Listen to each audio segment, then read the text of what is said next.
was 1968. Back in 1968, you had to be 18 years old in order to be a beach lifeguard. Now it's 16, but back then it was 18. I took the lifeguard test, and I passed, and it was a little bit of a political job back then, but I got appointed as a rookie lifeguard in 1968. My first assignment on the beach, we had 3 beaches back then. We had Norwood Avenue Beach, Sylvania Avenue Beach, and Washington Avenue Beach, which is over there. And I was assigned to Norwood Avenue Beach, and there was 5 lifeguards assigned. We each had the day off. Back then we got paid $65 for the week. You work 6.5 days, and you got a half day off. So each one of us had 1 day off during the week, and then on weekends all 5 of us were on the beach. Everybody has this perception of lifeguards as sitting around a lifeguard stand and getting a nice tan, which is a plus for the job.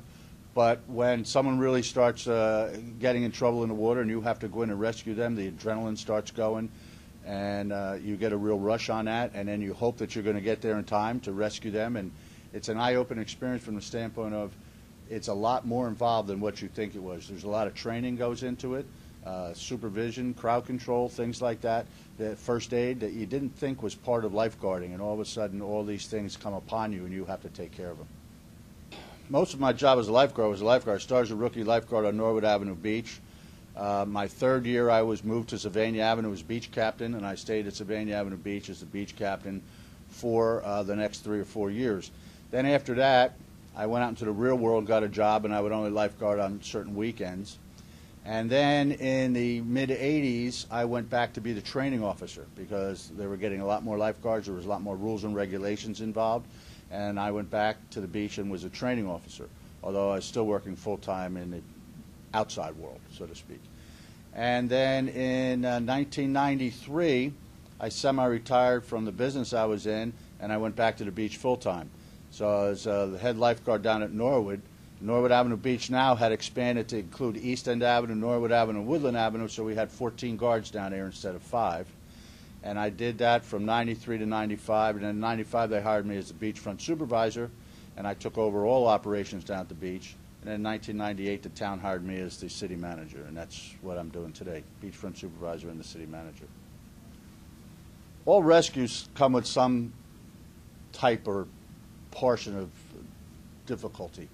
I could stand here and talk about the real hairy rescues we had where you have a washout and there's 15 people get washed out and you got to swim out, rescue as many as you can, bring them back, then turn around and they say there's more people out there and you got to. I remember going back in 4 times, 5 times, swimming out 150 yards, bringing people in, and by the time you're finished, you're exhausted. But the one that sticks out in my mind was not one of those that I was exhausted. It's not one of those that was real stressful, but it was the best rescue I ever had. And that was my rookie year. I'm sitting on the stand, and I'm watching the water, and it was what made this rescue so good was because I happened to see it. And if I didn't happen to see it, this poor little kid would have drowned. He was 5 years old. He was in the surf. I watched him. I saw him in the surf, and I'm trying to find out where the parent was or somebody who was watching the kid. And then I went and surveilled over here, and then I came back, and I didn't see the kid. And all I saw was a bunch of brown hair going out in a rip current. And I jumped off the stand. By the time I got him, I was neck deep in water, and I grabbed his hair, and all that was sticking out was just the top of his head. So you really couldn't see him. You really didn't know he was drowning, but I just saw the top of his head. But I grabbed him about neck deep on me. I pulled him up and got him in, and he was fine.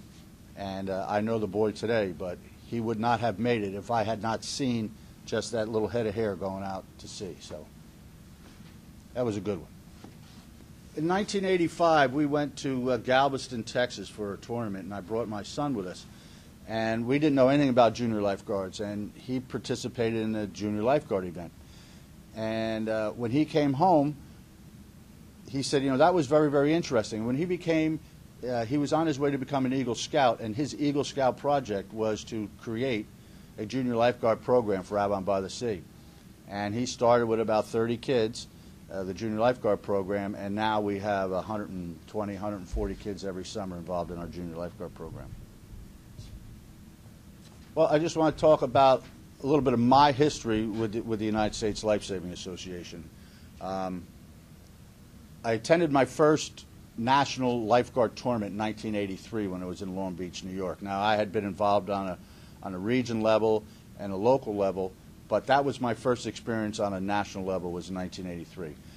I've been to every single national lifeguard tournament since 1983. 1987 was my first year at a national meeting. I went to the spring meeting. I think it was in Milwaukee. I know it was in Milwaukee, but I think it was the spring of 1987. And I've been to every national meeting since 1987. In 1988, I was appointed the national competition chairman by Joe Pecoraro, who was the president at the time. And we had just come back from the Hawaiian lifeguard, the national tournament, which was in Hawaii. And the way the national tournaments were run up until then, we had one venue, and whoever the local host was were all the officials. Well, a guy named Ray Colonna back then was the fundraiser for the USLA. And he got us a big sponsor, and they were going to have this in Cape May in 1988. I got appointed the national competition chairman, and then I was also appointed as the head official for that tournament. And I decided we were going to run a three-ring circus. So we had a water venue over here, a water venue over here, and then behind us we had a land venue, and we had something going on each venue. And then what we also did is that was the very first year we started what we called a corps of officials. We had officials come from every region and every part of the country to come together to officiate the event instead of just having the host officiate. And that was in 1988. I've been the head official for every national tournament since then. I said last year was going to be my last year. I started in Cape May. The last year's tournament was in Cape May. It's going to start and finish in Cape May, but that didn't happen. They sucked me back, and I'm the head official again this year. In 1990, I got appointed as the coach of the U.S. national team, and we were going to rescue 90 in Germany. And an interesting story, we didn't have any funding back then, so I had to raise all the money to do this. And then when I was raising all the money to go to Germany, the Japanese called up and they said, we want to have a prelude to this. We want to have a tournament before you go to Germany. So on your way to Germany, could you stop in Japan and have a tournament? Well, I called them up and said, I don't know what globe you're looking at, but Japan is not on my way to Germany from New Jersey. So they really wanted the United States to come, so they funded our airfare over to Japan. But actually what I did, I was able to get a round-the-world air ticket. So as long as I kept going around the world, I was okay. So the Japanese paid for the entire team's air transportation to get to Japan, then to Germany, and back to the United States, and so forth. So we went to Japan. We did very, very well. We came in third place in Japan in the world.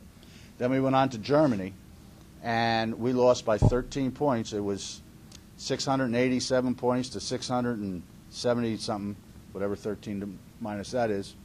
And it was the closest we ever came. We came in second place in the world, and that was in Germany. Since then, I've traveled around the world with many interesting people, many of the best lifeguard athletes that the United States has, and we've done very, very well. We've deteriorated now that they've added more pool events, which were not pool-oriented, as I spoke right in the beginning. But it was a great experience. I did that from 1990 until 2004. In 2001, I was appointed to coach the Goodwill Games for surf lifesaving, and the United States went over there. We did very, very well. We just missed out on third place. We came in fourth out of 16 teams, so we did very, very well.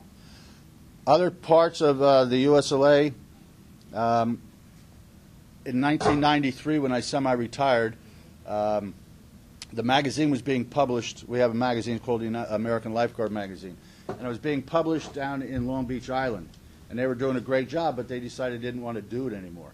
So I was semi-retired. I was working the beach in the summer, but I really didn't have a whole bunch to do in the wintertime. So I decided, well, I'll take on being the publisher, editor of the magazine. And my first magazine was put out in the spring of '95, and I then did that for another 7 years. So it's now in California. Mike Bartlett's doing it. He's doing a great job, but American Lifeguard Magazine was a big part for 7 years that I did in the wintertime. It was a big undertaking. Back in, I want to say it was the early 80s, late 70s, in the state of New Jersey, there was no requirements for an open beach lifeguard. Everybody was taking Red Cross Senior Life Saving, and you had Red Cross Senior Life, which is what I had when I got my lifeguarding job. And the Red Cross came in, so the state went to the Red Cross and said, we need to have regulations for open water lifeguards.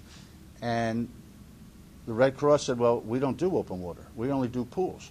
So the Red Cross said, well, why don't you call up this group called the United States Lifesaving Association, which is in New Jersey. So it was Dave Shotwell, Greg Farry, and a bunch of guys, and they called us up, and they wanted to have standards for open water lifeguarding. So we created the New Jersey Open Water Certification Program. Now all beaches in the state of New Jersey have to be trained, all lifeguards have to be trained and certified, the beaches do, to USLA standards, or now it's the South Jersey Chiefs Association, which basically piggybacked off our standards also. So that was a big step for lifeguarding, beach lifeguarding in New Jersey. Currently I'm the president of New Jersey Certification. Dave Shotwell, who later on in one of these interviews you're going to hear about, Dave was the main impetus behind that New Jersey certification, and he was the head of certification for many, many years. Currently, I'm the national advisor to the board of directors.